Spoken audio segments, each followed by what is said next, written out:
에서 누가 어떤 의견들을 냈는지 알아야 합니다. 계엄에 미칠 영향에 대해 어떤 논의를 했는지 알아야 합니다. 반드시 속기록으로 공개해야 합니다. 탄핵 이후도 문제입니다.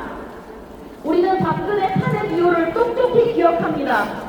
박근혜 대통령이 탄핵되고 난 뒤 황교안 권한대행은 범죄자 박근혜 대통령의 기록 20만 건을 지정기록으로 보호해 15년간 아무도 볼 수 없도록 만들었습니다.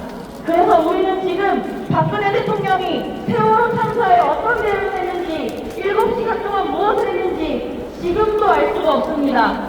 기록을 남기긴 했는지 뭐가 있기는 한 건지조차 확인할 수가 없습니다.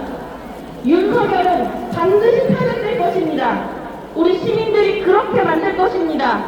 탄핵된 대통령의 기록, 그 중에서도 개헌과 관련한 기록은 절대로 공인되어서는 안 됩니다. 윤석열 정부는 출범 이후 끊임없이 정부 은폐를 시도해왔습니다. 대통령실이 정부 은폐 혈안이 되어 있는데 다른 부처들이 공개하지 않습니다. 검찰은 특수활동비를 아직도 공개하지 않고 있고 국방부는 최상병 유가족이 제기한 수사기록 정보 공개 청구에조차 공개를 거부했습니다. 정보 은폐를 제도화하기 위해 정보공개법 개혁까지 추진하고 있다는 실정입니다. 이런 행위를 더 이상 용납할 수 없습니다. 거기 다 모여있어요? 윤석열과 그 하수인의 폭거에 대한 모든 증거에 접근할 권리를 가지고 있습니다. 알 권리는 헌법에서 보장하고 있는 기본권입니다. 시민의 정보를 차단해 눈과 귀를 틀어막아서는 안 됩니다. 개혁령으로 헌법을 훼손하고 국민의 기본권을 짓밟으며 알 권리와 표현의 자유를 말살시키려고 한 윤석열의 범죄에 엄중히 책임을 묻는 활동을 끝까지 함께하겠습니다. 감사합니다.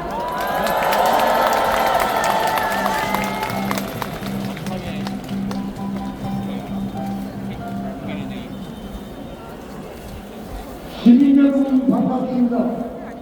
전국인민운동 공동대표이자 그동안 두 달 동안 윤석열 최신 국민투표 추진본부장을 했던 김기아입니다. 반갑습니다.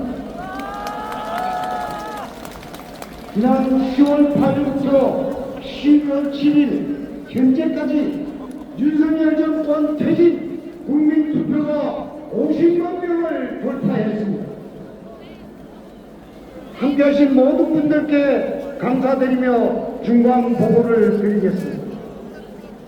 우리 국민들은 지금 윤석열과 국민의힘이 그동안의 폭정도 모자라 전 국민들에게 총뿌리를 겨누는 집단을 두 눈으로 똑똑히 보고 있습니다.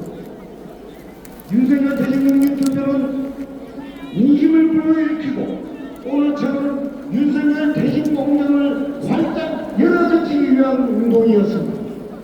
길거리 노점에서 대학로와 거리곳곳 공장 현장에서 주요 철도 역사 앞에서 전국 250곳이 넘는 곳에서 현장 투표소를 운영했으며 온라인 투표도 함께 진행했습니다. 대신 투표는 이전의 여론조사와 서명력과는 달리 윤석열 정부의 탄압을 뚫고 진행되었습니다.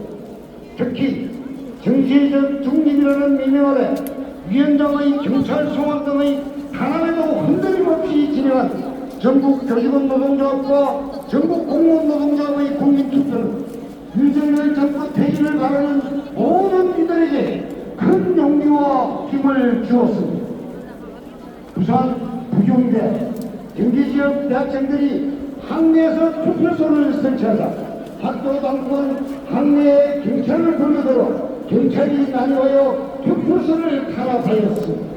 하지만 전국 대학교에서는 국민투표소 설치와 대자보가 들불처럼 번져나가 지금의 대학생들이 윤석열 정권 퇴진 추진 경쟁에 나서는 계기가 되었습니다. 또한 국민투표는 윤석열 정권 퇴진의 이심을 확인하고 정권 퇴진을 바라는 모든 이들이 함께하는 과정이었습니다. 거리 곳곳에서 진행되는 퇴진 투표소에 일부 수구 보수 세력들이 방해하자 지나던 시민들이 그들을 규탄하고 제압하고 나섰습니다. 청소년에서 나이 드신 어르신들까지 설치된 투표소에 줄을 섰습니다. 그리고 이동 투표소를 가지고 가서 자신의 지인들에게 투표를 받아 다시 가져오는 분들도 많이 계셨습니다. 이구동성으로 말씀하셨습니다. 직접 한다는 이 투표 정말보다 민심이 무슨지 윤석열에게 알려줘야 하루빨리 윤석열을 퇴진시켜야 된다고 말씀을 하셨습니다. 퇴진 투표로 표현된 민심은 오늘 이 자리 퇴진 강령으로 100만의 여러분들이 모이게 되었습니다. 여러분 정말 반갑습니다. 윤석열 정권 퇴진 국민투표는 단순하게 윤석열 퇴진뿐만 아니라 윤석열 퇴진 이후 한국 사회 대개혁을 위한 운동이었습니다. 퇴진 찬반과 함께 윤석열 정권 퇴진 이후 새로운 사회를 바라는 개혁 과제 투표도 동시에 진행하였습니다. 투표하신 분들이 바라는 한국 사회의 개혁 과제 1등은 언론과 경찰과 선거제도 개혁이었습니다. 그리고 경제 불평등인 양극화 해소, 재벌개혁, 그리고 언론민영화 분담과 공공원의 확충, 노동기본권 보장과 비정규직 철폐, 한반도의 항구적 평화 체제 구축, 역사적인 주권 실현 등이 투표에 참여하는 분들의 새롭게 거절된 대한민국의 과제로 꼽았습니다. 예주신 시민 여러분, 지금 저들은 난파선의 쥐들처럼 아파트 탈출을 시도하고 별별 꼼수를 다 쓰고 있습니다만 역대 정권 중 가장 포악한 정권 윤석열 정권의 가장 비참한 날을 우리 손으로 보게 됐습니다. 여러분 그럴 수 있죠? 민심을 불러일으키고 퇴진 강령을 발달되기 위하여 계신 국민 투표를 함께하신 시민 그리고 국민 여러분 감사합니다. 윤석열 정권 퇴진 마무리해서 새로운 대한민국의 건설때까지 다 함께 나아갑시다. 그 길에 함께합시다. 감사합니다. 네, 두 분 정말 감사합니다.